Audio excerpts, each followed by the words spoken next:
Symptoms often seem harmless at first.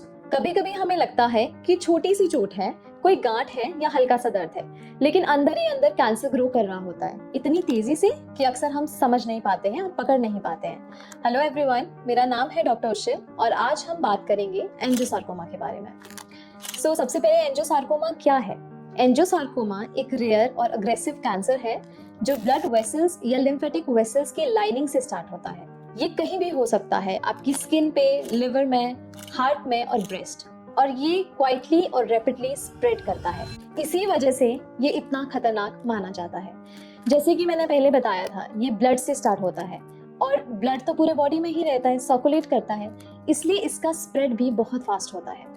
अगर हम इसकी टाइप्स की बात करें, सबसे पहले आता है सबक्यूटेनियस एंजियोसार्कोमा जो स्किन पे होता है और स्किन को अफेक्ट करता है। नंबर 2 पे आता है ब्रेस्ट एंजियोसार्कोमा जो ब्रेस्ट टिश्यू में रहता है। तीसरे नंबर पे है हिपैटिक एंजियोसार्कोमा जैसे कि लिवर में जो डेवलप होता है। और चौथे पे आता है कार्डियक एंजियोसार्कोमा जो दिल में होता है और भी कई ऑर्गन्स में ये हो सकता है। अगर मैं इसके प्रोग्नोसिस की बात करूं तो इसका प्रोग्नोसिस बहुत ही पुअर होता है क्योंकि इसका डायग्नोस डिले होता है, क्योंकि ये एक नॉर्मल ब्रूस या रैश की तरह दिखता है।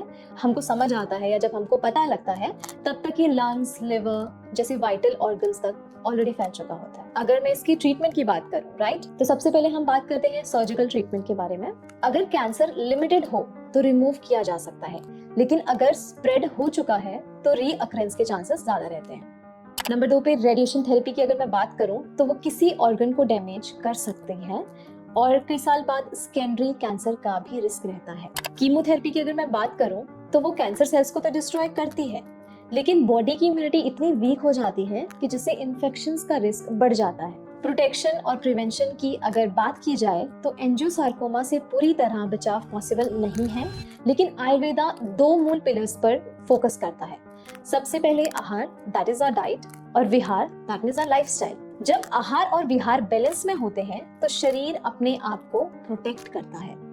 अब मैं बात करना चाहूंगी बहुत ही इंपॉर्टेंट 2 चीजों के बारे में, that is circadian clock, that means our biological clock of the body, और ऑटोफेजी। सबसे पहले हम बात करेंगे सर्काडियन क्लॉक के बारे में।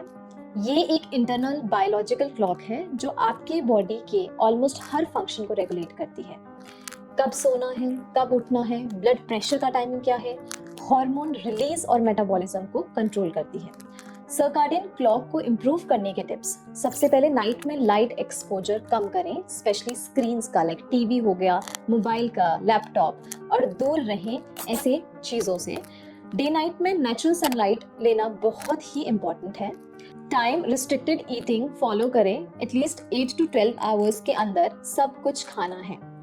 रात को देर से नहीं खाएं। रोजाना जमीन पर नंगे पैर चलने की आदत डालें, उसको अर्थिंग भी कहा जाता है।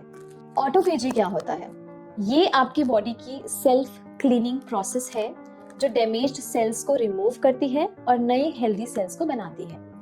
इंटरमिटेंट फास्टिंग या उपवास से भी प्रोसेस एक्टिवेट होता है। ये सब कुछ आपके सर्काडियन रिदम और आहार के बैलेंस पर डिपेंड करता है। So before going further, I want to talk about Nisha Mani, a patient of HIMS Hospital. आज 23 मार्च 2025 है। मैंने पहले 1 मार्च 2025 को वीडियो बनाई थी। एक बार रवि इनका चेहरा पास से दिखा भी दो। ये इनकी पुरानी फोटो है, रवि ये भी दिखा दो। ये इनकी फोटो है जब ये हमारे पास आए थे और ये कीड़े पड़ रहे थे, इनके कीड़े चेहरे पे चल रहे थे और इनको एंजियोसार्कोमा बताया गया था। और ये इनका जख्म है, ये इनकी फोटो है देखो। और ये सब बायोप्सी के बाद हुआ। और अभी इनका 23 मार्च क्या बोला था डॉक्टर ने, ये कैंसर दुनिया में लाइलाज है कि ठीक हो जाता है? ये बोल रहे थे ये सबसे एग्रेसिव कैंसर है, नाम दे दिए थे उनका एंजियोसार्कोमा। निशा मनी उड़ीसा की एक रहने वाली महिला है। उनके गाल पर एक छोटी सी गांठ थी। बायोप्सी के बाद वो एक बड़ा और पेनफुल घाव बन गया। डॉक्टर्स ने कहा कि उनका गाल, आंख और जबड़ा निकालना पड़ेगा। फैमिली ने आयुर्वेदा को चुना, of course, because family was distressed, और उन्हें हिम्स हॉस्पिटल आया गया। जब वो आई थी उनका वुंड खुला था और उसमें मैगेट्स मतलब कीड़े थे, लेकिन सिर्फ 12 दिन के अंदर आयुर्वेदिक ट्रीटमेंट में ही उनका घाव भरने लगा। मैगेट्स गायब हो गए और उनकी हालत काफी सुधर पाई। A true cancer survivor against angiosarcoma. Ayurveda का दृष्टिकोण। आयुर्वेदा में कैंसर को अर्बुद या ग्रंथि कहा गया है। इसके पीछे के कारण होते हैं विरुद्ध आहार, इनकम्पैटिबल फूड जैसे दूध और मछली एक साथ खाना, अग्निदोष, डाइजेशन पावर वीक होना, आम टॉक्सिन्स का जमा हो जाना, ये सब मिलकर बॉडी के स्रोतास एज इन चैनल्स को ब्लॉक करते हैं जिससे एबनॉर्मल टिश्यू ग्रोथ होता है। Hymns Ayurveda treatment. सबसे पहले मैं बात करूंगी पंचकर्मा चिकित्सा के बारे में। सबसे पहले आता है शोधन चिकित्सा, that means your detoxification of the body, जिसमें विरेचन और बस्ती जैसे कर्म आते हैं। विरेचन पर्गर्शन को बोला जाता है और बस्ती मेडिकेटेड एनीमा। रोग प्रतिरोधक क्षमता का विकास, that means your immunity boosting. पुनर्जीवन औषधियां, that means your rejuvenation herbs, जैसे कि उसमें आ गया अश्वगंधा, गिलोय, गुड़ोची भी बोला जाता है उसे, आंवला, आमलकी।